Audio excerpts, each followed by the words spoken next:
everybody. This thing on. Welcome to the UCLA Library, and to the UCLA Library Writers Series. My name is Jennifer Osorio, and I'm the librarian for English and American Literature here. I'd like to welcome all of you to today's discussion with Professor Michael Chwe about his new book, Jane Austen, Theorist, and with Professor Mellor. Professor Chwe is an associate professor in UCLA's Department of Political Science, where he specializes in the study of communication within social networks, collective action, and social rituals of common knowledge formation, and teaches courses on game theory at both the undergraduate and graduate level. He earned his PhD in economics from Northwestern University and previously taught at the University of Chicago, NYU, and the University of Utah. Professor Anne K. Mellor is joining us today also, and she is a distinguished professor of English at UCLA. She is the author of over 100 books, edited volumes, research articles, and scholarly reviews on Romantic era writers and British women writers.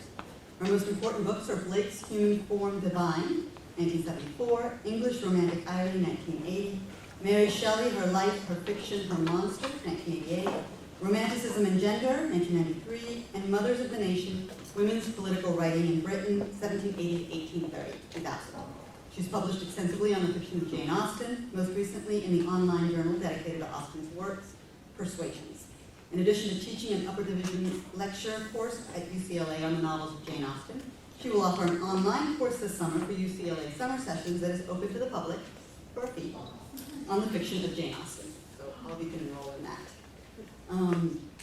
Our moderator today is Dr. Marta Brunner. She's the chair of the Collections Research and Instructional Services Department here in the UCLA Library. There will be time for questions at the end of the presentation, so please hold on to them until then.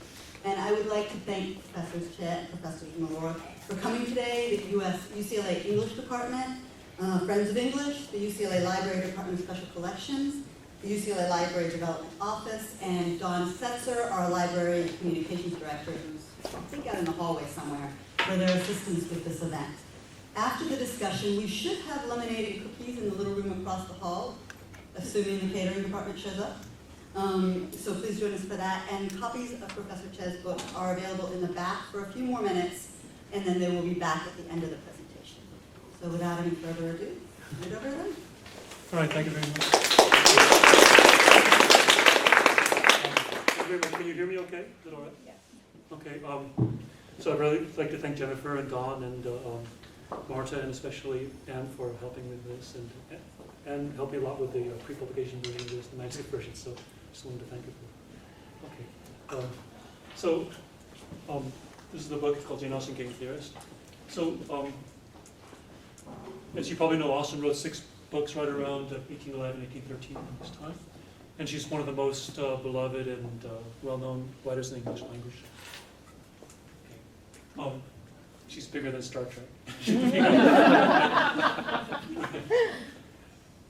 So I'm going to make some claims. I'm going to order them in increasing order of skepticism. Okay, number 1 is Austen is extremely insightful about human behavior. So I think no one will disagree with this. Everyone thinks that Austen knows a lot about human behavior. Okay.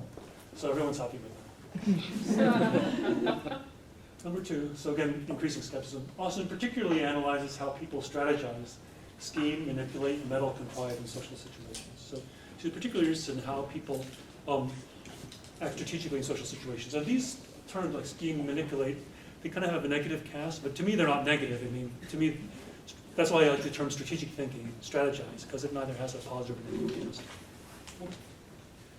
Some people don't believe this. I mean, some people are would say that only kind of bad people like Wickham are manipulators, but I think that there's a lot of manipulation going on in Austen privately. Okay, so I think we're stalling. Okay, number 3. Austen challenges the reader to think strategically by offering puzzles and elucidates specific strategic techniques. So she's actually trying to challenge you to think strategically and actually elucidates specific strategic techniques. So the example I'd like to give is like Sheryl Sandberg has a new book called Lean In which she talks about little techniques you can use, like how do you ask your boss for a job? And one thing she says is, well, tell your boss that his superior asked you to ask you for a raise. In fact, so some people are doing this. In fact, now women are going around saying, Sheryl Sandberg actually asked me to ask you for a raise. So I mean, it's a very nice little technique. It kind of takes the blame off you, and why not try it? It's kind of like a shared strategic kind of technique. So I think Austen does this too. She kind of like Austen is the proto-Sheryl Sandberg. Okay. All right, so maybe a little more skeptical. Number 4, we can understand Austen's analysis. In other words, it's not just sort of incidental. This analysis is comprehensive, and it's something which I will consider a precursor to what is now called game theory. So game theory is what I do, which is the mathematical study of strategic thinking, the systematic study of strategic thinking. And we can understand her work as precursors to this. Okay, so maybe again, more skeptical. Now, the strongest claim is this. It's not us, and it's not just me as the game theory reader reading this. It's actually her. That is, Austen actually herself is explicitly trying to strategically, means to theoretically and systematically analyze strategic thinking. In other words, it really is her, they're not just me. So she's trying to do this systematically and theoretically. Maybe that's the most. Okay, so what do I mean by systematically and theoretically? So she establishes core concepts. So if I'm a theoretician of strategic thinking, or a theoretician of anything in social science, I'm going to first establish my core concepts. In this case, choice, preferences, and strategic thinking. Okay? So for example, Sheryl Sandberg might give you ideas about how to act strategically, but she's not systematic in the sense that she's not trying to establish fundamental concepts. Okay. She tests her explanations against competing ones. So another thing you do if you're a social scientist, you say, I'm going to explain this, but I can actually compare this kind of explanation with another one. So for example, Sheryl Sandberg doesn't do that. She doesn't say, what's my theory of strategic, of getting raises, and can I test this against another theory? Okay, so, but I think Austen does. I think she actually does compare explicitly explanations one to another, in this case, choice versus error. And she elucidates general patterns of behavior, not just specific techniques. Okay, so in other words, I think she's interested in it as a general subject, interested in strategic thinking as a general subject, and she's interested in that kind of some systematic point. Okay, so finally, she has a research agenda herself. Okay, so not only she's a game theorist, but she has insights which are not yet superseded by the kind of stuff I do or people like me do. That is, she has insights which are not superseded by modern game theory, and I'll talk about strategic partnership as a basis for intimacy. Okay, any questions? Could you speak a little louder? Okay, sure. Maybe I'll just okay. Slow down too. Okay. Thanks. Okay. Thank you. Okay. Maybe like this. I'm too much in front. Okay. All right. Okay. All right. Thanks. Okay. All right. What is game theory? So first I'll talk. So the way we're going to do this is we're first going to talk about game theory a little bit. Then I'll talk about a little bit of Austen. Then we'll be like a tag team. Then Anne will give her take on it, and then we'll kind of do this back and forth. Okay, so what is game theory? So I'll talk about it for maybe 5 or 10 minutes. So I'll give you an example from Mansfield Park. This is the best way to think about any of this stuff is through examples. So here, Betsy, age 5, has a knife which belongs to Susan. So these are the sisters of Fanny Price, the main character in Mansfield Park. Okay, so Betsy does not want to give it up, however. So Betsy's a 5-year-old child. She has Susan's knife. So we can describe Betsy's decision this way. So if you're a game theorist, you think, I'm going to model this using the following technique. So Betsy's has a decision about what? So we can say Betsy is the person, and she has a little dot. That means her node. That's her decision node, as we call it. And her decision is either to keep Susan's knife or to give it up. Okay? So she decides whether to keep Susan's knife or give it up. Does that make sense? Her actions are described by these branches in the tree. Does that make sense? Okay. So the next step is then we put here how much she cares about those things, so so-called her preferences. Okay, so here it's good, so in other words, she likes to keep Susan's knife, but she gives it up, that's bad. Okay? It's pretty simple. It's a pretty simple model. And the other thing we'll do is actually put numbers on these things. So we'll call good 8 and worst 7. The idea is you like bigger numbers. Okay, 8 is bigger than 7. Does that make sense? So these are just so-called payoffs, and you like having higher numbers. Okay. Is that okay? All right, so now Fanny steps in. Okay, she visits Portsmouth, and she thinks, how can I solve this situation? Well, she thinks, I'm going to get a new knife now for Betsy. Okay? So she buys a new knife. Okay. Now Betsy's decision is the following. Okay? So now Betsy can either keep Susan's knife or give it up. Okay? And keeping Susan's knife, again, is the same as before. It's good. Okay? But now if she gives up Susan's knife, she gets the new knife from Fanny. Okay? And that's best because she likes new things. All right, is it clear? Okay. So now, again, good is 8, but now best, this number is going to be like higher than 8, which is like 9. Okay? Is that all right? Okay, so now we have two situations. We described Betsy's choice in each. Okay. So what's interesting is that these are two situations, and actually Fanny chooses among these situations, right? She has those choices. So the first situation is before buying a knife. That's where Betsy prefers to keep Susan's knife. The second situation is where Fanny buys a knife, and that's where Betsy prefers to give it up. Okay? All right, so we can describe this as Fanny now choosing among these situations. Okay, so if Fanny is now in red, Betsy's in blue. So Fanny's notice here, Fanny's can either do nothing or buy a new knife. Okay? If Fanny buys a new, does nothing, then we're up here. And if Fanny buys a new knife, we're down here. Does that make sense? Okay, all right. So this is what game theorists do. We haven't done something yet. We can add Fanny's preferences. So we have the blue number of Betsy's preferences. The best thing for Fanny is what? Is if she did nothing and Betsy gave up Susan's knife, right? That would be solving the problem at no cost, right? So that's the best thing, and I guess we'll give that 4. What's the worst thing for Fanny? I think it's the worst thing is what? Yeah, she buys a knife, but Susan still doesn't give it up, right? Yeah, so that's buying something with no result, right? That would be this, right? That's the worst. And we'll give that number something less than 4 o'clock. Okay, and the other two are in between. Which is among the other two, what's the better one? I think the better one is this one, right? When Fanny buys a new knife and Betsy gives it up. Yes? This is better than that. So that's pretty good. We'll call that 3. And this is where Fanny does nothing and Betsy keeps this in life. That's like the status quo. That's bad. Okay? Does that make sense? So if you're a game theorist, this is what you do all day long. Make trees like this and just talk about them. Seriously, that's all you do. Okay? And, like many games can be represented like this, like chess is just a very, very large version of this. Okay? Everyone has a strategy. It's just like a really, really large tree. And if you have a computer program which sort of solves chess or plays chess, that program has lots of trees in it. All right, so this is the technical name is an extensive form game or so-called game tree. Okay. All right, note that. So this is what else? It says, Fanny's need thoroughly answered. The source of domestic altercation was entirely done away, and it was the means of opening Susan's heart to her and giving her something more to love and be interested in. Okay, so I put this up here to show that Fanny is not acting selfishly or atomistically. So often people, when they think about game theory or rational choice theory, they think, doesn't this assume that people are like economistic? That they're, it's all about numbers and all about kind of getting ahead in life or that kind of thing. Well, no, Fanny's not acting selfishly or atomistically. In fact, she's very much embedded in the social situation. Okay. She has a goal in mind, but it's not a selfish one. In fact, Fanny's strategic action is itself an act of love, okay, and it helps establish a relationship with her sister Susan. Okay, so again, it's almost the opposite of atomistic. It's something which, it's a way of gaining Susan's heart and becoming interested in something. And finally, what does it mean to say giving her something more to love and be interested in? What are they being interested in? A knife. Okay, the knife? Well, it's something a little more specific than just giving knives to kids, right? It's not just one thing, right? It's something a little more than that, which I think it is. It's strategic thinking. It's the idea that we can kind of anticipate what someone else does, and maybe we can solve some problems that way, or basically you can think of what other people will do, right? Fanny is getting Susan interested in a general topic, not just a specific technique of strategic thinking. So I'll just finish my little game theory thing, and then we'll turn it over to Anne. She wants to talk about that in my episode. So what does game theory assume?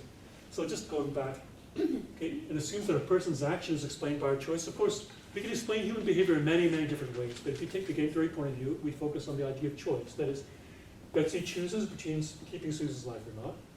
Okay, and then also Fanny chooses either to do nothing or to buy a new knife. So game theory focuses on choice.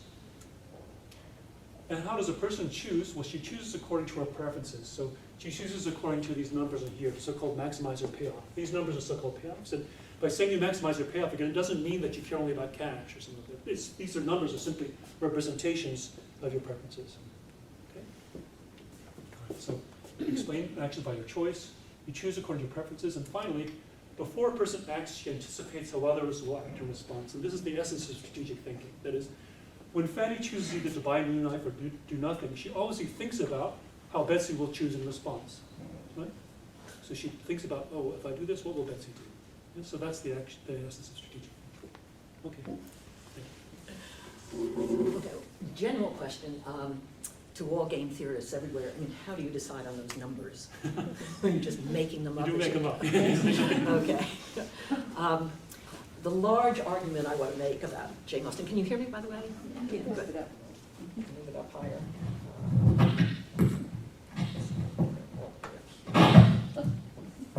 Is that better? Not making any difference? Okay, I need to do something. So you're not going to hear me? I think it's on. We might have to do a little. It's definitely on. She has to. It's on. It's definitely on. You could, I can get a stand for this if I can have it. Just want to make sure people can hear me and I can't shout. So. Is this one on? No. This is on. It's, yeah. Maybe I it's just hold it in front of my. Yeah, that would be easiest. Is that better? Yeah. Okay. That's too much. I'll hold it down here. Okay. My fundamental argument about Jane Austen and the characters of Jane Austen is that the men have choice, the women do not. And that's the problem with this model. First of all, I should remind you that women in Jane Austen's day, including Jane Austen herself, lived under the law of coverture. Now, what that meant was that women had no legal status whatsoever. They could not appear in a court of law. They were legally covered by their nearest male relative, either their husband, their father, their oldest brother, their son, if their husband and parents were dead. And let me just read you the laws of coverture, because I just want you to keep this in mind always when we're thinking about characters in Jane Austen making choices. According to the laws of coverture, a man and wife are one person in law. The wife loses all her rights as a single woman, and her existence is entirely absorbed in that of her husband. He is civilly responsible for her acts. She lives under his protection or cover, and her condition is called coverture. A woman's body belongs to her husband. She is in his custody, and he can enforce his sexual right by a writ of habeas corpus. What that actually meant was that if a woman, a wife, refused to have sexual relations with her husband, he could go to court and exercise a writ of I own the body, habeas corpus, and legally rape her. What was her personal property before marriage, such as money in hand, money at the bank, jewels, household goods, clothes, etc., becomes absolutely her husband's, and he may assign or dispose of them at his pleasure, whether he and his wife live together or not.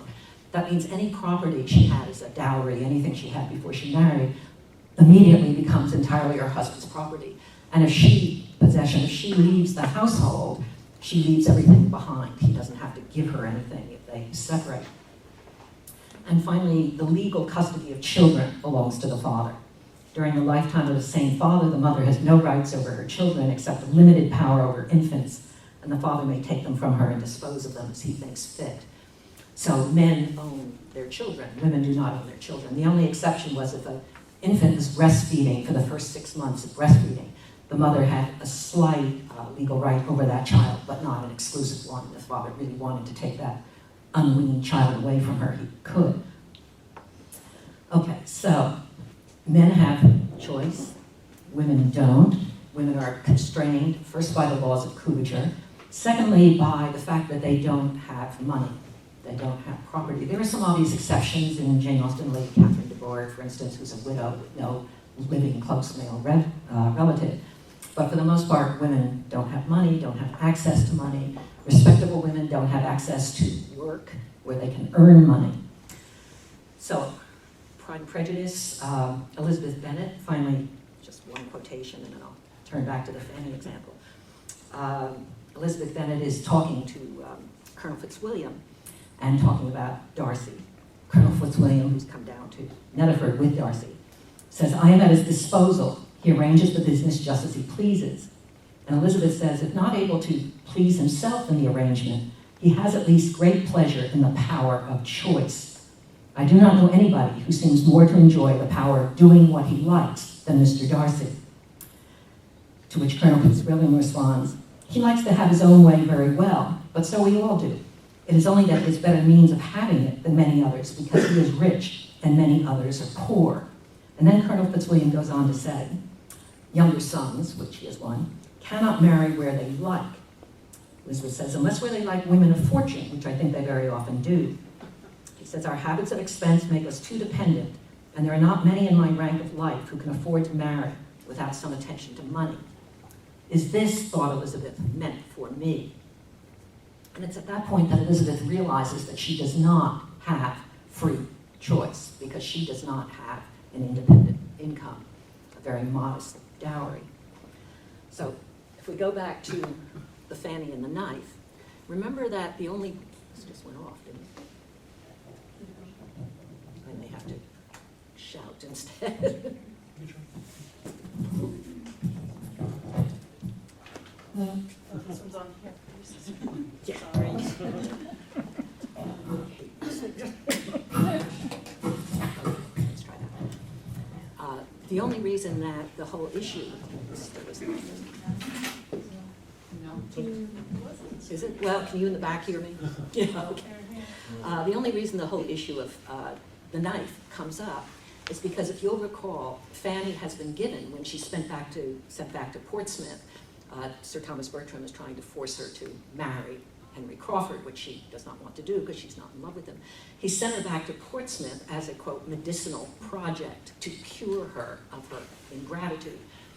And when he sends her back, now remember, Fanny has no money of her own. She has no possessions of her own. Everything she has been given to her by the Bertrams, hand-me-down clothes, whatever books Edmund sort of hands on to her to read. But in going back to Portsmouth, Sir Thomas, quite remarkably, suddenly gives her £10, which in today's dollars would be almost $1,000. So she gets to Portsmouth and has a choice now of how she can spend this money. But remember, she couldn't buy the knife if he had not previously given her the money. Her choices are already constrained by her access to money.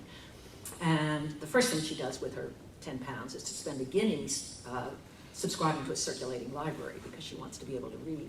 The next thing, she must spend almost £1 on this knife, silver knife, we're told, to create domestic harmony at Portsmouth. But the point I want to make is not to disagree with this, but simply to say that when we're thinking about choice in Austen, we really have to think about gender and money, because those two factors control choices for both men and women in these novels. And I'll come back to this as he goes on. All right, thanks. I mean, I would say, you'll have it out more, but I would say that it is of course true that your ability to choose obviously depends on your social standing, your social roles, and your money, and all that kind of thing, of course. And, but I think what I would say is that Austen is kind of saying that even from a very weak position, you can always still manipulate and still eke out room to maneuver, essentially. You can always find ways of strategizing your way into a better situation. That's what I would say. We can talk about some. So I think Fanny is actually exactly the right way to think about this. Because I think, to me, that's the message of what Pencil Park is about. Okay, anyway. All right, so I'm going to now, I talked about these three things, which I'm giving theories based on choice, preferences, strategic thinking. Okay, so I'm going to go through those things one by one, these things. So Austen on choice. She does emphasize choice. So Emma says it is a great deal better to choose than to be chosen. This is what I was just talking about. Elizabeth remarks that Mr. Darcy has great pleasure in the power of choice. In other words, Austen cares about choice as a concept. Edmund Burke says, I would rather have an inferior degree of beauty of my own choice. Eleanor Dashwood says, you're very wrong, Mr. Willoughby, you have made your own choice. It's not forced upon you. So choice is a very important concept, I think, for Austen. Okay, so this is a nice little episode which I think illustrates this. This is Fanny Price's choice between a necklace and a chain. So it's true, Fanny doesn't actually have a lot of stuff. One thing she does have is this amber pendant, which is given to her by her brother William. So there's a ball coming up, and she's not sure what to do with it. So she doesn't have anything to wear this with. So she's just going to take like a little ribbon, okay, and put her on. Okay. However, Mary Crawford gives her now a gold necklace, and Edmund Bertram gives Fanny a gold chain. Okay, to remember this. All right. So she can at least choose among these two things. Okay. So they're both gifts. She can now choose between Fanny's necklace and Edmund's chain. What does she do? Well, this is kind of a hard choice because Edmund asked Fanny to wear Mary's necklace because Edmund actually likes Mary a little bit. And she wants Fanny to show her gratitude to Mary. But Fanny likes Edmund much more, and Fanny would much rather wear Edmund's chain. Okay? All right. So what does Fanny do? Well, it turns out that she's relieved to find that upon trial, the one given to her by Miss Crawford, that is the necklace, would by no means go through the ring of the cross. In other words, the necklace is too thick to go through the ring of the cross. She had to oblige Edmund resolved to wear, so she was going to do it for Edmund, but she's relieved to find she cannot. Okay? It was too large for the purpose. Okay. All right. His, therefore, must be worn. Therefore, she must choose the chain from Edmund, and having with delightful feelings joined the chain and the cross, those memorials of the two most beloved of her heart, she is able, without an effort, to resolve on wearing Miss Crawford's necklace too. Okay, so she would much rather use Edmund's chain. Mary Crawford's necklace doesn't go through the loop, so therefore she's relieved to find she cannot be blamed for choosing Edmund's chain. But after she puts the Edmund's chain on, then she puts the Mary Crawford's necklace on top. Okay? All right. Can I talk about Yeah, sure. I'll do my little thing. And then, Finish my sure. What's the point of this episode? Because this is the way I'm interpreting this. What's the point of this little episode? This is the only instance in Austen in which not having a choice is a good thing. Okay? Every other time in Austen, having a choice is a good thing. This is the only time when not having a choice is a good thing, because it allows Fanny to wear Edmund's chain blamelessly. Right? If you don't have a choice, sometimes it could be a good thing. And this is, in fact, a non-intuitive result from game theory. Sometimes it's better not to have a choice. And the example often given is burning bridges. Like if I'm in a war, sometimes it's better for me to burn the bridges behind me, so therefore I cannot retreat. Okay, it's getting rid of one of my own choices, because therefore now you realize, oh, my enemy can't retreat, so therefore I'm going to back down because that person's not forced to fight. You see what I'm saying? It's kind of like a pre-commitment. Okay. So Austen, to me, is aware of this, and of course acknowledges this result in this parable. But she's so committed to choice as a concept that she cannot leave it at this. Okay? Even when it seems better not to have to make a choice, Austen shows that another choice can make things better still. And again, to me, it's showing that your realm of choice is never fixed in some sense, like to talk about answers. So, Fanny can choose between the necklace and the chain. Okay, so she blamelessly uses the chain, which she's happy about. But she doesn't have to take those alternatives as given. Okay, she can create new choices.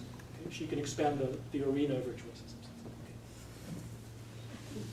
Okay. Well, there are two ways of reading Mansfield Park.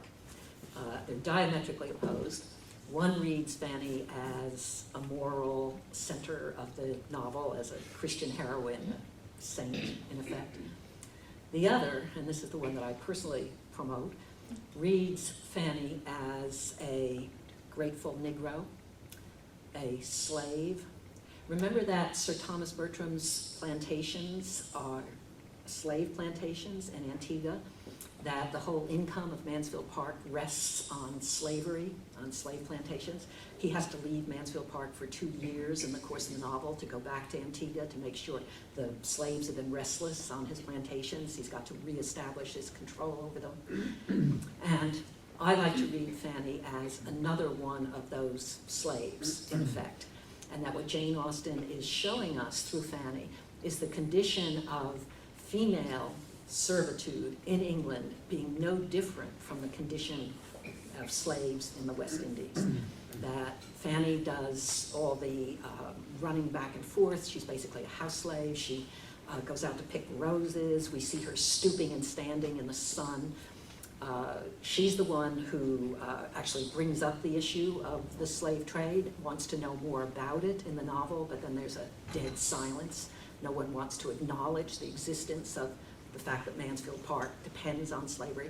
The title, Mansfield Park, Mansfield Judgment, was the great anti-slavery judgment in England in 1772, the legal judgment that said that slaves could not continue to be held in England, but that slavery in the colonies was still fine. So when we come to an issue like the chains, this seems to me incredibly symbolic, that what Fanny is actually being asked to do is to choose which slave owner, which slave master she will live with for the rest of her life. So she has a choice between Henry Crawford's filigree chain or Edmund's simple chain. But either way, she ends up wearing both. She's doubly enchained. And the final thing that I want to suggest about, and I've just actually published an essay on this, that we should think about Fanny Price as suffering from what today we would now recognize as the Stockholm Syndrome. That she's someone who has been so brainwashed, in effect, by her time at Mansfield Park that she ends up agreeing with everything that Edmund and Sir Thomas Bertram promote. She thinks their slave plantation is perfection itself. Okay. Very I different. don't know, I have a different take on Fanny. You do. That's fine. Yeah, I see her as basically showing how if you just, even if people treat you as like a subordinate person, which of course she's treated, and what Anne said, of course, is true, that she is treated like a house slave. But for example, my book has stuff about, you know, actual slave folktales in African American slavery. And these things are all about celebrating the kind and sort of working, using the agency that you have to get a little better off. I mean, there was even situations which seemed very, very, you know, repressive. And ultimately, how can anything be more oppressive than slavery? Even in those situations, you can celebrate your own ability to think strategically and make good choices. So that's kind of what I would say. And I think, you know. Okay. No, this is more Fanny. The Sir Thomas lectures Fanny after she refuses Henry Crawford's proposal. This is again talking about choice. Okay. Okay. So Fanny is given the proposal by Henry Crawford. Fanny doesn't like Henry Crawford. Okay. So Fanny refuses. Okay. So she has that choice. She has the ability to refuse proposal, even though every other person, her family members, everyone who tells her you've got to take this proposal. So this is Sir Thomas, her uncle. Okay. So he says, his sister is your intimate friend, and he's been doing that for your brother, which I should suppose would have been almost sufficient recommendation to you. Okay, I'm half inclined to think, Fanny, that you do not quite know your own feelings. The advantage or disadvantage of your family never seems to have had a moment's share in your thoughts. You think only of yourself. Had either of my daughters refused without paying my opinion, I should have thought it a gross violation of duty and respect. Okay, so when I read this, I'm thinking, actually, I hear these arguments all the time. These are arguments people make against me about rational choice theory. Okay? These are gradually really kind of well-known arguments made against rational choice theory. So for example, so these are criticisms again. This one says, there's just people are saying, you know, game theory doesn't make sense because people always make decisions in social situations. They're always socially embedded. Okay? So this is all about social embeddedness, theory of the network of relationships. It's like reciprocity. You know, he did something for you, you know, you should do something for him.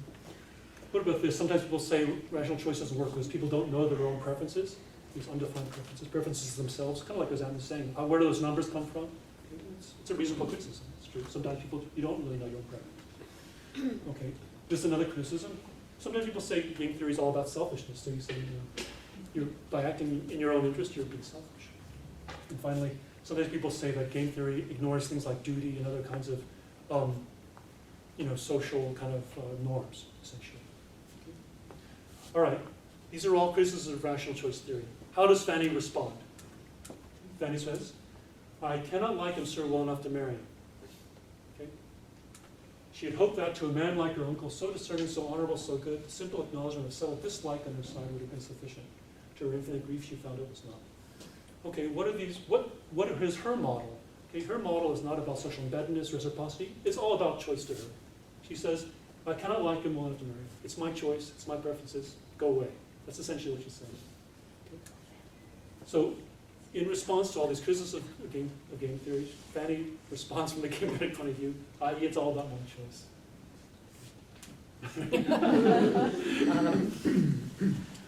I guess the only thing I would add is Fanny is being forced into a marriage with Henry Crawford. Everyone is appealing to her sense of duty and gratitude. Jane Austen would certainly have read a novella that circulated widely before she wrote Mansfield Park called The Grateful Negro. And Mansfield Park has more usages of the term grateful, gratitude, ingratitude as of any novel by Jane Austen, with only one exception, Pride and Prejudice, where Elizabeth Bennet also feels a great deal of gratitude for Mr. Darcy. And gratitude is the emotion that you feel when somebody gives you something that you haven't earned or deserved, or when someone doesn't punish you when they could have. And Fanny's overwhelming emotion throughout this novel actually is gratitude. Gratitude to Edmund, first of all, for taking notice of her, gratitude for her brother for remaining loyal to her. And interestingly, if Jane Austen hadn't intervened with a plot element, namely having Henry Crawford elope with Maria Bertram, Fanny would have been persuaded to marry him once Edmund had married someone else. The only reason she's holding out is because she's in love with Edmund and he's still, in effect, available. But if he ceased to become available, she would not have choices. Okay. Anyway, I talk about so like, Mr. Darcy and Elizabeth Bennet are grateful to Mrs. Gardner, For bringing them together? Yeah, exactly. So I don't think it's necessarily that. Okay. Yeah, but Yeah. that's one All right, use out of fine. 43. All right, fine. Preferences. Okay, so this is the next little topic on my game theory thing. So first you have choice. Choices are based on preferences. How does Austen think about preferences? Okay, so game theory assumes that people's preferences can be represented by single numbers, the so-called payoff and utility, like an example. Okay. And this is a very kind of strange thing for a lot of people. People don't go around, people will say, I don't go around putting numbers on things before I make choices. Yes? So actually I gave this talk to my Caltech alumni group. One person said, yes, actually I do put numbers on things. So, but anyway, most people don't. And it seems strange to a lot of people. But what is essentially the assumption? Well, I always tell people these numbers are like abbreviations, but there is an assumption there which is substantive, which is commensurability. That is, when we say you can represent preferences by number, we're saying that all aspects of a situation can be distilled down to one number. Because, like for example, when you buy a house or you buy a car or you rent an apartment, there are many, many different aspects to it: the price, windows, location, whether you like neighbors. The assumption is that all these things can be reduced down to a single number. That's essentially what's going on when you do payoffs. How does Austen feel about this issue? Okay, so Austen actually talks about commensurability as a topic. So for example, Elmer could have been entertained by Miss James's endeavors to cure Marianne's disappointment in love by a variety of sweetmeats and olives and a good fire. So Marianne has just been dumped by Willoughby. Okay, and this is, so it's funny, Eleanor thinks, how funny it is that you can cure a broken heart by good food. Okay, but so in other words, she's bringing up, is it possible that these two things can be commensurable? And she says basically yes.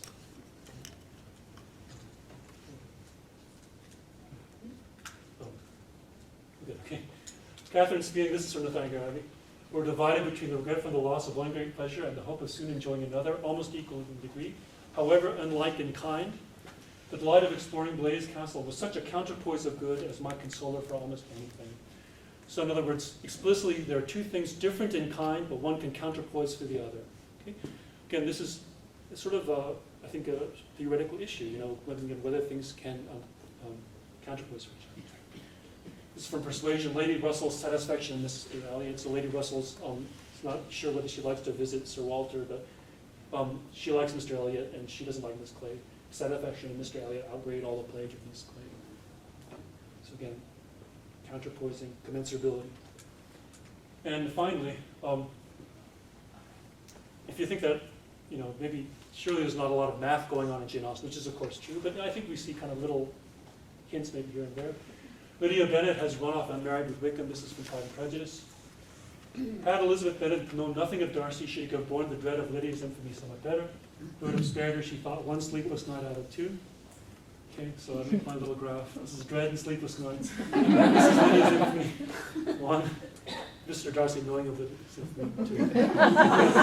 And this is, I think it's interesting because this is like before John Stuart Mill. This is before utilitarianism. This is basically contemporaneous with Jeremy Bentham. This is, I think a new kind of idea. I mean, it's something which is, I think, again, a theoretical way of thinking about preferences.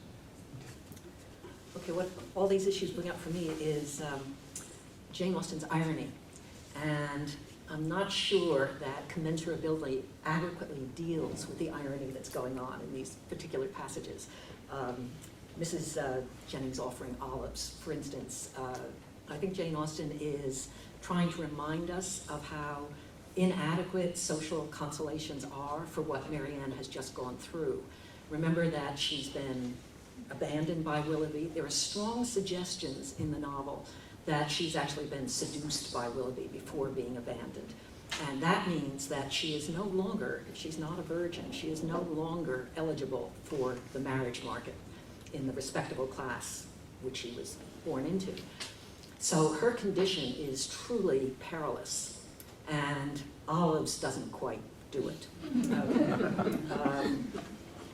The trip to Blaise Castle. I would remind you that Catherine wants to spend her time with the Tilneys, not with John Thorpe, and that John Thorpe in this novel really plays the role of a sexual harasser, that he effectively abducts her to take her to Blaise Castle. She had made an appointment to meet with the Tilneys. He tells her that they've left home, that they're not waiting for her. She passes them on the street. She tries to get out of his carriage. He literally won't let her get out of his carriage, forces her to go to Blaise Castle. So I read these episodes as much more about the vulnerability, precariousness of women in this period than I do about issues of commensurability. Lady Russell, I think, is very interesting in terms of Jane Austen's sort of foretelling ironic results, that the plague of Mrs. Clay, which Lady Russell is now balancing against the pleasure of Mr. Eliot's company, foretells the fact that Mr. Eliot, this is William Walter Eliot, the second generation Mr. Eliot, that he's going to end up with Mrs. Clay. He's going to be plagued with her for the rest of his life, because she's a much shrewder operator, strategic thinker than is he, although we can come back to that. And then finally, in terms of payoffs, this one I think is really important to keep in mind. This is where, when Lydia's elopement with Wickham is made known to Elizabeth, what you have to remember here is that Lydia is not getting married. Lydia is simply she's been seduced, she's still with Wickham, they're hiding out in London. Darcy, of course, goes to find them.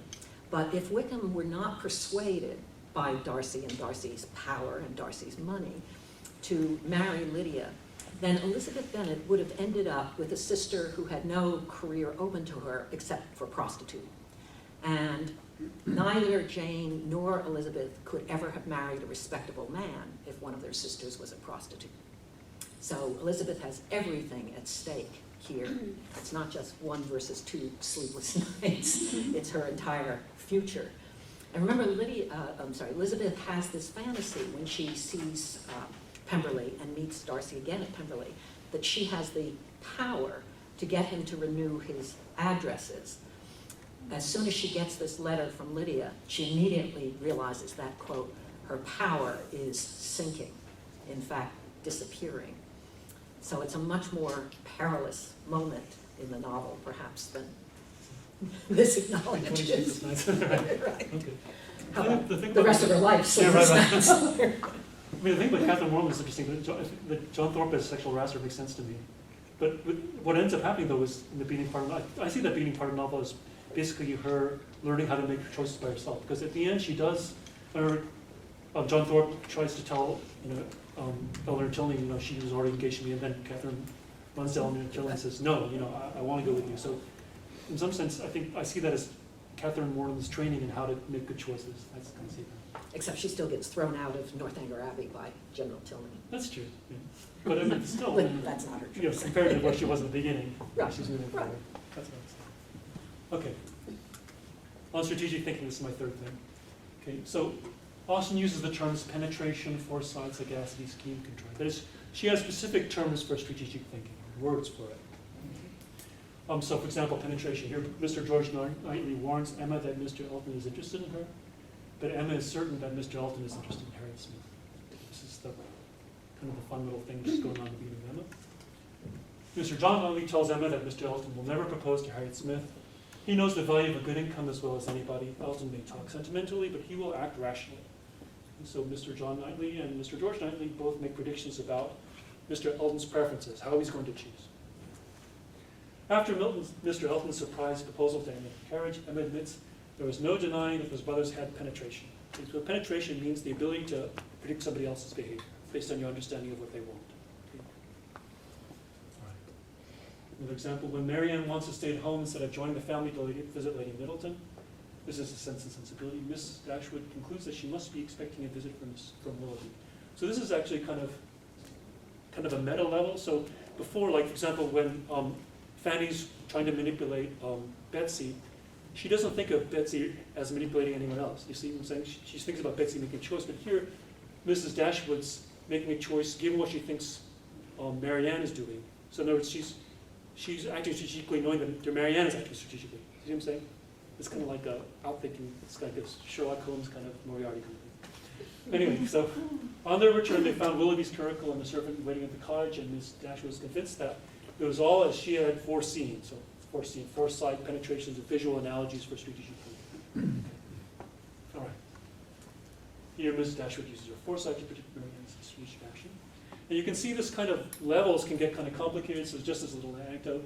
Thinking several steps ahead can get complicated. It is computational very quickly, and in fact, when, like if you're playing chess, you think about this in a very explicit way. And even in social situations, you can think about this in an explicit way. Like when I talked to somebody, she said, when me and my single friends, when we talk about dating, you're always talking about, like, if I send him the text, is he going to reply with a text or a call, and then should I reply with an email, or let's think about all the possible scenarios, Okay, so it can be very computational, and so this is a little anecdote from a comedian. So she's preparing for an argument with her husband. I think of what it is that I need to say to him in 3 possible responses. Then I think of 3 things I could say to each of those responses. Within minutes, I'm already 27 moves into the conversation. He doesn't even have a clue me to talk to. All right. So there's this computational aspect to game theory too, and I think Austen is. So let's think about Austen on computation. Okay? For Austen, interestingly, sometimes people say rational choice. So you're assuming that people can calculate, that surely people do not calculate. However, for Austen, calculation is not in the least bit unnatural or cold. It's something which people do as a part of normal life. So for example, after Emma and Mr. Knightley revealed their engagement, they had calculated from the time that's being known how soon it would be over at Highbury Grace's Gaius. So in other words, they're able to calculate how quickly people were going to talk about who they were going to with, et cetera, et cetera. And they have this little network in their mind and kind of seeing how it's going to come around. Okay, it's a computational exercise, which is part of their strategic thinking. Willoughby offers Marianne a horse with one that has been himself, which is exactly calculated to carry Willoughby. Okay, so for Austen, calculation is not in the least bit artificial or strange. Okay. All right. Okay, I haven't actually gone through to find all the uses of penetration versus calculate versus contrive or scheme. But my sense is that Austen is recommending all the way through her novels. I would argue that she was heavily influenced by Mary Wollstonecraft's Vindication of the Rights of Women. She's arguing all through her novels for the production of a more rational woman, someone who does calculate, in effect, and calculates shrewdly, wisely. But I would observe that schemes and contrives are words that typically go to Austen's villains and villainesses, if that's a word, that Mrs. Bennet contrives to send Jane on a horse in the rain to Netherfield so that she will get sick, so that she will have to stay there, so Mr. Bingley will be able to fall in love with her. Willoughby calculates that he has a horse that calculated to carry a woman. There's an enormous amount of sexual innuendo that's going on around that horse. In sexual slang in the period, well, even today, perhaps mounting a horse means to have sexual intercourse. We're told Willoughby is the boldest rider in the county. The horse is named Queen Mab. Now, Queen Mab, of course, is the queen of fairyland, suggests that Marianne is entering into a very dangerous world of delusion, fantasy in her relationship with Willoughby. Colonel Brandon, this is another one of my favorite sexual puns in Jane Austen, and we know now Jane Austen is full of dirty jokes. I hope you're going to go back and read her again if you don't know this already. And one of the ones that comes up again and again is whether or not a man is well hung, or whether his carriage is well hung. And Willoughby, Colonel Brandon insists, has a carriage that is not well hung. And around this horse and carriage, then, is this aura that if Marianne takes this horse, which of course she can't afford to do, and she, as Eleanor immediately points out, we can't afford to feed and have a stable for and a groom for a horse. But if she takes this horse, she's entering into a very, as we will see, very dangerous and finally rather destructive relationship with Willoughby. Okay, I think that's enough. Okay. So now I'm going to talk about, again, evidence that I think that Austen's thinking about this from a theoretical point of view. So she's going to offer competing explanations for a given thing. So in other words, not only she's not just interested in strategic thinking as a point of view, but also is willing to compare with other explanations for human behavior. Okay, so Edmund has been pursuing Mary Crawford, but goes away for 3 weeks. This is from Edson Park. What was tranquility and comfort to Fanny was tedious and vexation to Mary. Something arose from the differences of disposition and habit.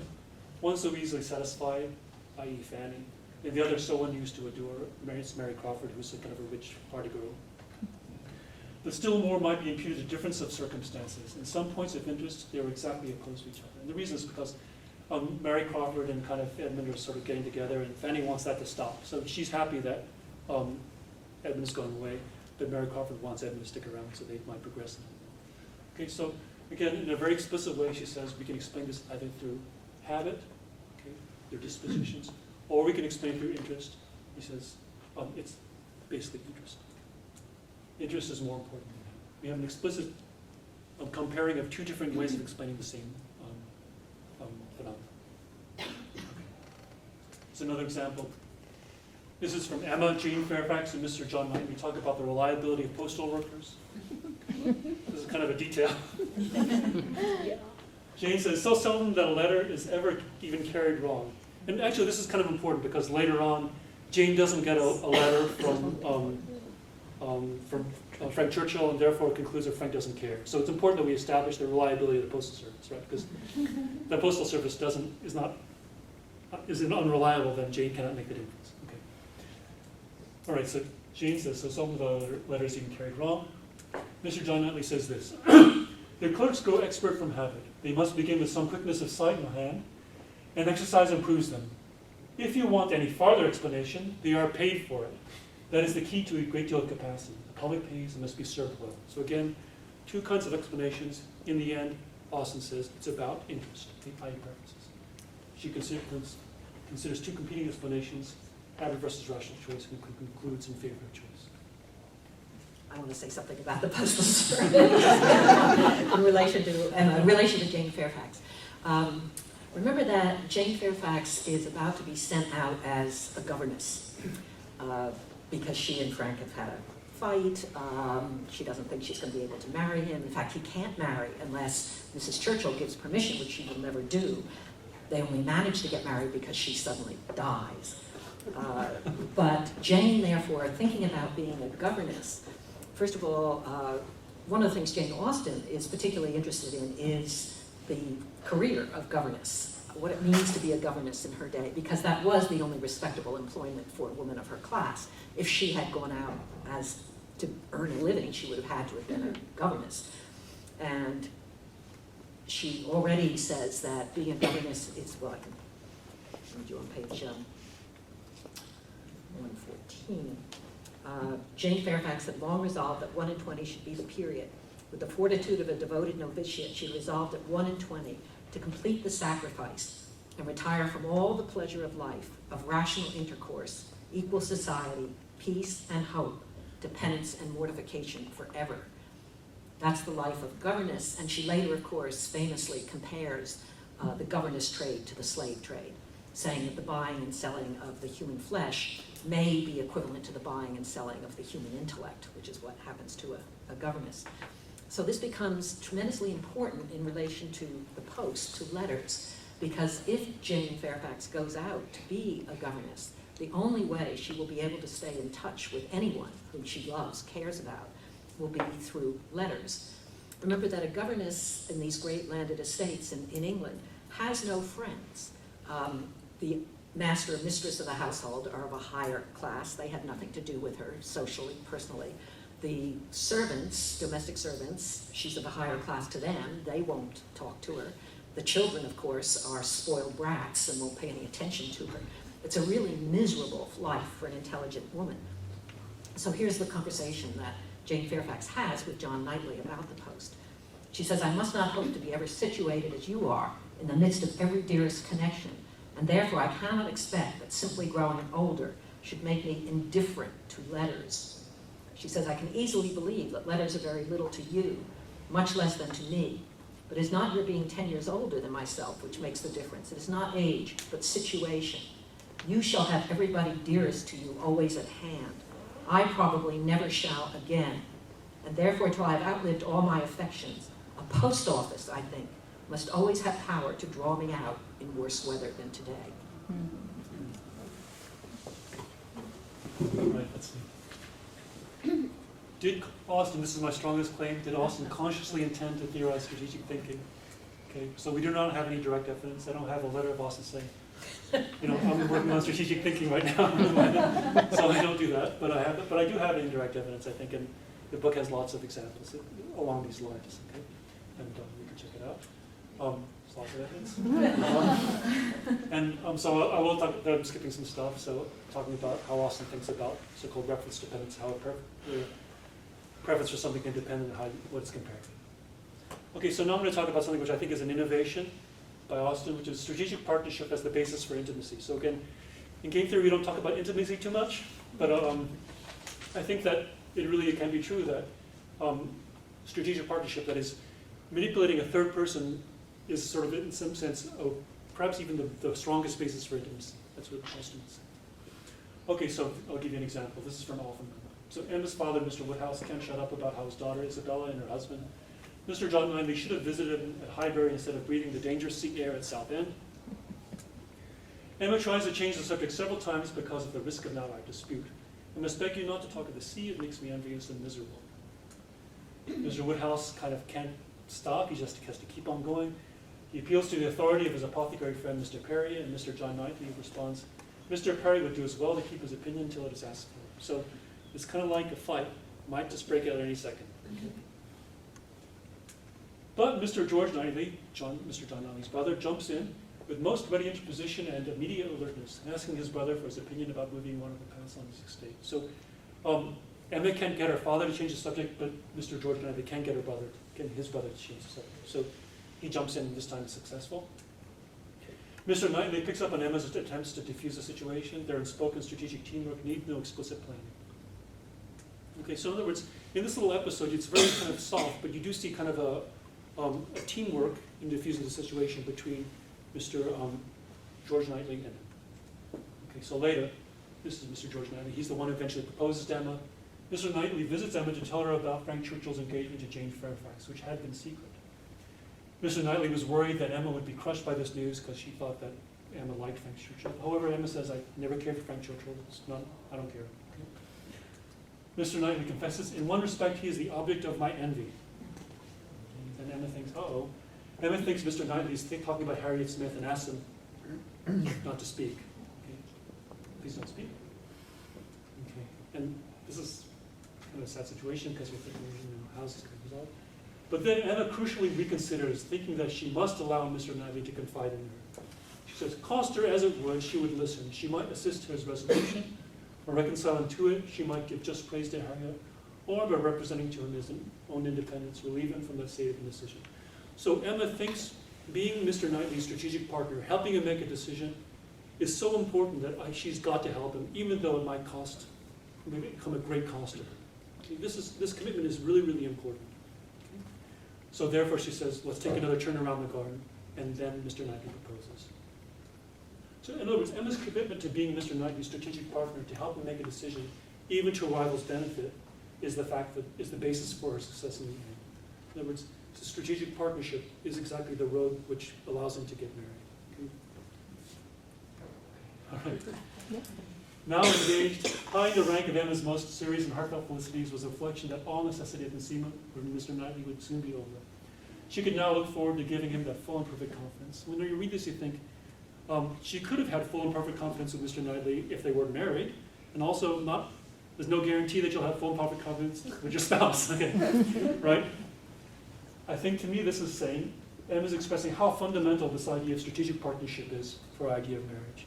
Okay? For her, marriage is all about being able to work as a strategic team.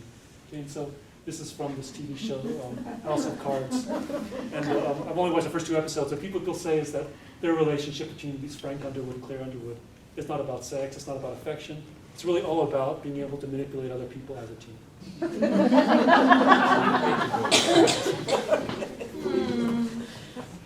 Well, I would just say, I've been teaching Emma today, in fact, and I think it's a real question as to whether you want to think about Emma and Mr. Knightley as having finally achieved an egalitarian partnership, or whether you want to think about Mr. Knightley as finally asserting a kind of authoritarian control over Emma, a kind of father-daughter relationship as opposed to a egalitarian husband-wife relationship. There's evidence both ways. The only thing I would add to everything Michael's been saying, I think all this is really interesting to think about Jane Austen in these terms, but it did strike me as I was thinking about strategic thinking that most of the strategic thinkers that came immediately to my mind in Austen's fiction were bad guys, villains. That Lucy Steele, for instance, is the most strategic thinker I can identify in all of Jane Austen. She's the one who tells Eleanor that she's secretly engaged to Edward Ferrars, and Eleanor can't tell anyone, but she's doing this, of course, so that Eleanor won't continue to think of Edward Ferrars as a possible marriage partner for her, will stop being in love with her and stop tempting Edward away from her. The next strategic thinker, I thought it was Wickham, who clearly, first of all, of course, he tried to get to Georgiana Darcy and elope with her, then he goes to Lydia, half suspecting that someone will pay him finally to marry Lydia. And if not, nothing lost. I mean, Lydia can go be a prostitute, he doesn't care. Last one, General Tilney in Northanger Abbey strategically invites Catherine Morland to be his house guest for a month on the assumption that she's a heiress of considerable fortune, which he wants to capture for one or the other of his sons. Of course, he then finds out that she's not nearly as rich as he thought, and he probably throws her out. So there, his strategic thinking backfired, but he took action to make sure he wasn't hurt by it. So I just wonder how you want to think about it strategically. These two are really nasty people, by the way, if you haven't seen this. Okay, I'll just wrap it up a little bit. So again, I think hopefully I've made you a little less skeptical. That's the happy face. But I'm claiming again, less skeptical to claim that Austen herself is explicitly trying to analyze strategic behavior, systematic material. But again, to me, not all manipulation is evil. I mean, like Anne Elliot herself manipulates herself to go to the window at Mullins to maybe see Captain Wentworth. At the end of Pride and Prejudice, Ms. Gardner claims that she's tired, so she falls back with her husband to allow Mr. Darcy and Elizabeth to walk together. Okay, it's pretty mild. And Fanny Price sitting on the bench tells Mr. Rushworth, they really need you to be the decider, so you've really got to go get that key. Okay, that's kind of a manipulation. It's not evil. It's something, again, it's just like Fanny buying the knife. Okay, it's not an evil thing. So, again, Austen establishes core concepts. She tests her explanations against competing ones. She elucidates general patterns of behavior, not just specific techniques, and has a research agenda which has insights not yet superseded by modern game theory, i.e. strategic partnership as a basis for dynasty.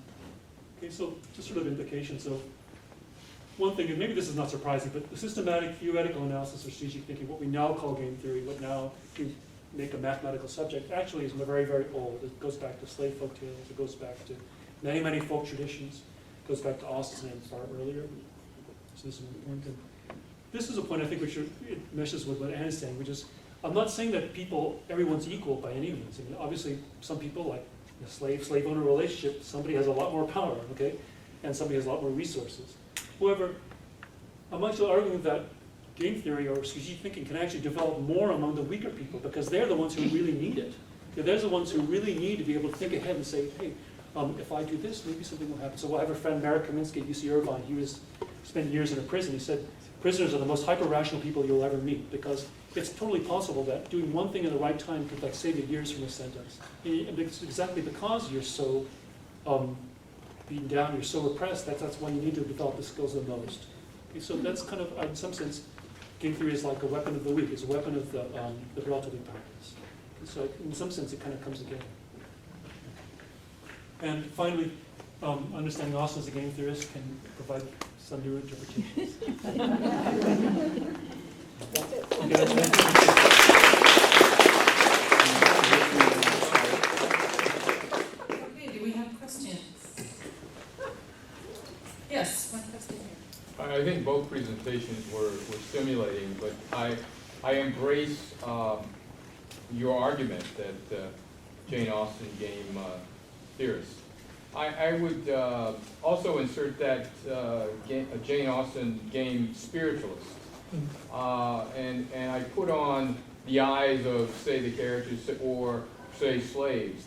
And I see that as an opportunity of using the spirit, the invisible, to be patient, and to choose what I call priorities versus preference, life versus death, because the belief in the idea of justice, of liberty, of truth, of peace, and hope, the things that you mentioned up there, I think those things were overriding. I think that work that you revealed brings us to today in terms of the dynamics of choice, and I would agree with you. I think slaves were truly the masters of their domain by being able to use their minds and their spirit to live another day, to see justice.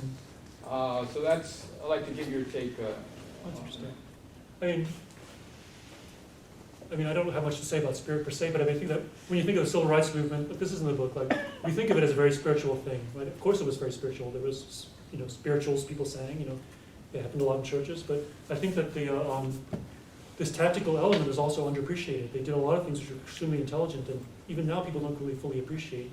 For example, like in the book, they talks about the Birmingham, Alabama campaign, and the police chief there was this guy, Bill Connor, who was a notorious racist. And he was actually going to be kicked out in a few months, but they sped up the campaign because they wanted to go against him, because they knew that he would do something terrible. And he ended up doing something terrible, and once that was in the press, they basically won. So they were able to anticipate that, and I think that aspect of the civil rights movement should be also appreciated more. And I guess I'll just leave it at that. Thank you. Another question in front. Yes, did you actually say that Jane Austen's male figures are the powerful ones that exercise game theory? I think the more powerful male figures, they're not all powerful, obviously. Well, I think that you're equating that with economic power, Yeah. with the legal power. Both. But it's Austen's women who exercise game theory most, I believe. In every one of the books, it's the women who strategize behind the screen. And I would sort of give an analogy of a mother with an irrational child, or a wife who is acknowledged to be the power behind the throne, that just because of husband, the male, is the figurehead, the economic wielder of power in the courts, that the females have, according to Austen, have the greatest power, and they know how to use them. And they're the insidious ones, they're the capable ones, they're the ones who make things happen. The men follow a pattern. Women don't follow the pattern. I think we would all love to agree with you. But the problem is that Jane Austen is more of a realist than that. It's really the issue of choice, not so much strategic thinking. I absolutely agree that women in Austen's novels use strategic thinking frequently. But I would say that their choices finally are limited, and Jane Austen acknowledges that. Another question back here. Hi, I have questions for Michael. I was just curious, and I mean, this might very well be in the book, so I guess I have to read it, but I guess I'm wondering if you theorized at all sort of maybe a moral economy of strategy, and by what I mean by that is that is Austen perhaps theorizing some sort of scale of strategic thinking, like there's good strategic thinking and bad strategic thinking. Bad strategic thinking is when you're, like the male characters who are actively working to ruin female characters' reputations versus someone like Fanny who's trying to create some sort of domestic or interpersonal harmony. I argue a little bit that Austen is trying to explicitly separate the idea of strategic thinking from the idea of morality. That is, basically she's arguing against the idea that strategic thinking has to be immoral or crafty or something. So there's some, I would say that, for example, like I would say the Eleanor versus Fanny thing is essentially Eleanor is strategic, but she's kind of the good strategic, Fanny's the bad strategic. And that's kind of what I would say, Another question? Yes.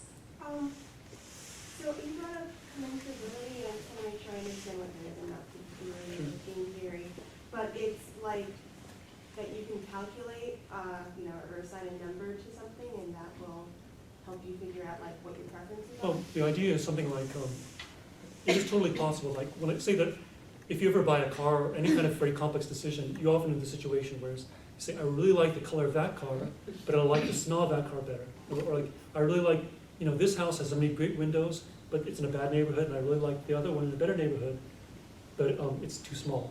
This is the kind of choice you have to make all the time, in life in some sense, especially in complicated situations. And you might have the situation like, I simply cannot compare these things. That has so many good things about it, and I just can't compare them all the good things about this, and I just can't decide. Okay, that's totally possible because these decisions are hard decisions. So what commensurability means is that in the end you do make a decision. Okay, so if I choose house B over house A, it means that in the end all those things together add up to something which is more than this, essentially. So it's saying that when you assume that these payoff numbers, you're assuming that people can always make such a choice in sort of an ordered manner. And again, it's a substantive assumption. It's not always true. I mean, sometimes people have a hard time making choices, and sometimes they make choices in like little cycles. And there are all these weird things about choices because people are complicated. But when you assume game theory, you're assuming this very kind of coarse model of choice. Okay, so whenever a choice is made, it's made by comparing like the overall quantities of the two options. No, the idea is that you can represent your preference over these things with a single number. That's the idea. Okay, so so your examples was Marianne being depressed by being dumped by Willoughby, and so people can make her feel better if they give her nice food, and you said that those things are like equal. Right. And then I think Professor Mellor kind of disagreed with that, and that was sort of like the irony of even that people would think that those things are equal. And I was, doesn't Austen like think that things aren't comparable in that way? Like I was thinking of when in Pride and Prejudice and Mary and Elizabeth are at fall, and Mary's complaining because she would rather be at home reading, because she thinks reading is so much better than being in a ball. And Elizabeth says, yes, but reading is great, but it's kind of unlike a ball. And Jane Austen isn't saying that one thing is better than the other. I mean, this is not an exact case of choice with Mary telling her the choice to come to the ball, like her parents made her. But it's not like a case of one thing is preferable over the other, isn't it? They're completely unlike, or not completely, but just it's a different in quality as opposed to quantity. You can't assign a number and decide what's better for you. Okay. Again, there are many situations where that can happen, but I think in general, first of all, Austen acknowledges that as an issue. Okay, first of all, which she doesn't have to at all. It's not necessary for any element of the book. Again, to me, that's kind of she has a theoretical interest in the issue. And I think overall, she does, for example, like there's one example where she talks about like when Fanny was engaged to the ball. Remember, there's a ball for Fanny's first ball, and she's the head of the balls, or and then I think Henry Crawford engaged her for the first dance, and then there's a term. Her feelings were finely checkered. Okay, which sort of means there's this weird interplay of good and bad. She's not sure how to feel because there's some good things and bad things. It's kind of all checkered. Like you literally say like bad, good, bad, good, bad, good. And but in the end, it's resolved by saying that in the end, she settles down with the satisfaction of having a partner. Okay, so in other words, it is resolved in the end. Another example of this kind of thing is, I think Jane and Elizabeth Bennet are talking about. So Jane says, how can I get married to Mr. Bingley when his sisters clearly don't like me? Okay, and Elizabeth says, well, if you choose not to marry him, then you'll know. I don't exactly remember something. It says that if you think that his the pain of displeasing his sisters is greater than the pleasure of marrying him, I by all means refuse his proposal. Okay, what's that? So that's kind of like saying, it's kind of like what we're talking about. These things are different, right? But in the end, you make a choice. So therefore, the choice tells you what you really care about. I'm saying it's kind of in economics you call it revealed preference. That your preference over things is in the end revealed by how you choose. So to me, that's kind of Oscar brings this up. Yeah. And on like a slight follow-up to that, was there maybe a mistake in your numbering on the very first example with the different knives? Because, so for Betsy, you said like her best option was to take the new knife. Wouldn't her best option to be have two knives? I mean, Oh, that's true. I didn't think of that. Oh, yeah. Less efficiency. Wouldn't she like the new knife and the old Oh, one? yeah, I didn't think of it. You're right. That would be a different model. Take both knives. I mean, what Ann said about the numbers, yeah, it's true. We make those up. I mean, we choose those numbers to try to, try to capture the situation the best way, right? So, you're right. In some sense, maybe, yeah. There's a great line where Mary Carpenter says, "I will not be the slave to opportunity," and I think that's also kind of saying this, that you don't have to take your opportunities as given. Okay, you can always expand them. That's the thing with a necklace. You can always expand the power of your choice in some sense. That's what I would say. We have another question. Okay, in the very back and then over here. My introduction to Laura, I don't know much about Jane Austen's life except that she didn't marry. Is it because she wasn't in love, or was it because she was so, aware of this, the public curvature? At the age of 27, Jane Austen got her first and only marriage proposal, which came from a man named Harris Big Wither. And he was 22 years old at the time. He was her best friend's younger brother.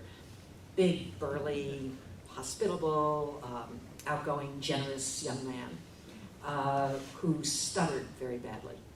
And Jane Austen accepted him. If you think of Charlotte Lucas in Pride and Prejudice, she was exactly what Charlotte Lucas was, 27 years old, never been particularly handsome, never had any other opportunities. Charlotte, of course, takes Mr. Collins and pays for it the rest of her life. Jane accepted Harris Big Wither, went upstairs, sleepless night, came down the next morning and turned him down, and then never married. And scholars have, why? It's all speculation from here on in. But the most persuasive speculation for me is that by then, she'd already finished the drafts of her first 3 novels and really had begun to think of herself as a writer, and writing was something she enjoyed doing. If she had married Harris Big Wither, she would have immediately had to start having children. The next year, he married a woman who then had 14 children. And that was standard in that class. You had to produce enough children so you guaranteed that one male would get to adulthood. Huge incident of child mortality in those days. So the suspicion is that she just decided she would prefer to write. And she understood what that meant economically, that she would live basically on handouts from her brothers. She continued to live with her mother, with her sister. Her sister never married either, although she had been engaged, but her fiancé died. And they would live on a very limited income. But she thought, I think it was worth it to be able to go on writing. We had a question over here. Now, maybe you had intended this as more of a formalistic reading, but I'm trying to insert this into a sort of historical discourse. And the discourse that comes to mind is utilitarianism. And I think that makes sense, given, I would agree with Professor Mellor that she's coming out of a Wollstonecraftian kind of historical context. I'm wondering, how you consider this in the greater historical discourse yourself. I would think that as far as the utilitarian concerns in the novels go, appraisals of value would become exceedingly important in this kind of reading. Which brings us back to Professor Mellor's first question: how do you assign numbers to these payoffs, for example? Did you theorize a mechanism to that? In general, like if you're an English and you model it, you don't. That aspect of it is something that you just simply assume and just say, I hope it works. Which is okay. I mean, you have to assume something, right? Yeah. But you basically say, I think my payouts are like this. You typically don't get it from something. You just say it right. And I think this is, like, for example, I think this captures the Fanny and my situation. I'm just basically based on And the argument is just basically in terms of plausibility, that's all. Okay, so like, for example, somebody might say, well, what about two knives? And you think, oh, then if I really think there's a possibility, then I will put that in the model, then my model's wrong. Okay? There is an element of economics which actually tries to estimate people's payoffs based on their choices. So that you can actually get it from data if you want to. But typically, if you're the game theorist, you don't do that. So, okay, so, yeah, so that actually is that's usually something we start with. Yeah. So, you might say that's a weakness, and it is. Yeah. But we're going about utilitarianism, we're talking about it. The historical discourse, what historical context do you tend to read this in, if any? Oh, you mean Austen stuff, or? Austen. Oh. I know there's some people, I mean, who argue that she read, there's somebody who wrote a paper in 1967 saying that there's this thing she talks about, pride versus vanity, and that comes straight out of Adam Smith. Some people argue that, she's really well connected into kind of the intellectual churns of the time, and, I didn't do a lot of that kind of stuff in my book. I didn't do it really well. But I think it's entirely possible that happened. And the other way to think about it is, like there's some stuff in the book about slave folk tales. I don't think slaves were involved in utilitarianism. But I think that strategic thinking is, it is a pretty universal thing. I mean, it happens in a lot of situations and across cultures, and it's not. I do think that people do think about, how I'm going to get ahead. How can I predict another person's actions? It's part of normal everyday life in some sense. So.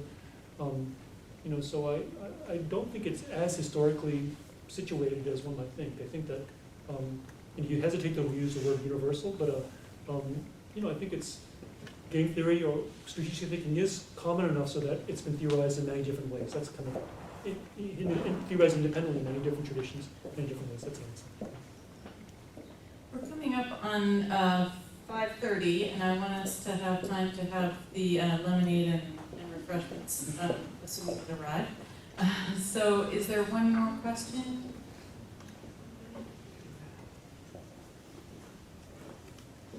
There's one over here, just since you already had a chance. I'm just wondering, you do a lot of, you do really interesting stuff by projecting game theory on Jane Austen, but I'm kind of wondering if you wanted to engage in the reverse and say, well, what should we think about game theoretic thinking if we want to take some lessons from Austen? And I thought, so should we maybe see game theory as the ironic reduction of reality?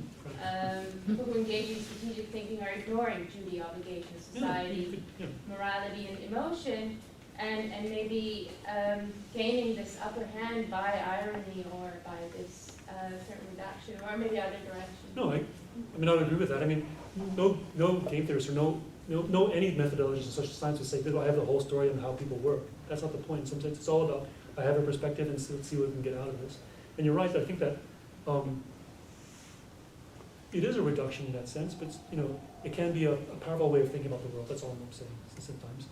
I do think that Austen does have stuff which, if we can go the opposite direction, we can look at Austen and see stuff in her which we don't know. I'm totally okay with that. And there's a book, the book talks about that a little bit. For example, so this is like men and women. I mean, there's now some experiments about how men and women play differently in games, and that there's lots of research about how women generally are better at putting themselves in the minds of other people. Okay, so that's a huge advantage strategically, right? If you don't put yourself in the minds of other people, you can't think about what they're going to do, right? So it's an advantage strategically. However, one negative thing about it is that it makes you care about other people, right? So that's kind of a trade-off, and that actually trade-off has been seen in experiments, in actual game experiments. Okay, so I think Austen is interested in that too. She's interested in particular what I call cluelessness, the absence of strategic thinking. There are a lot of characters who don't think strategically, like General Tilney. When General Tilney kicks out Catherine Morland, he does so not in a kind of gentle, quiet way, but in a really angry kind of like get the hell out of here way. He sends her to her home without a servant. Just she rides alone. Okay. As a result, Henry Tilney is outraged and therefore loves Catherine Morland even more. Okay, so General Tilney did not think about what his impact of his action on his son. He didn't. He just didn't think about it. In fact, Austen even says, General Tilney thought of Henry Tilney's mind as something he could control. Okay.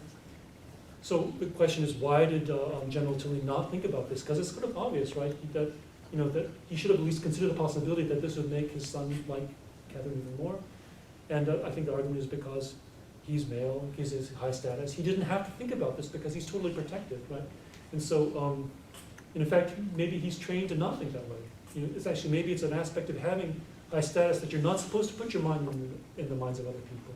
So again, this, I think, is an interesting kind of insight, I think, which Austen has, which, we haven't come up with yet. And, we could definitely interrogate. Yeah, sure. I want to thank everybody for coming. This has been a really wonderful time.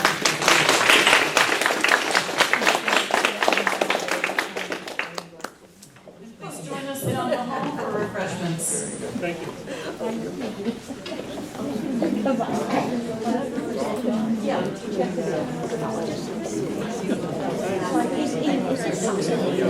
No, it's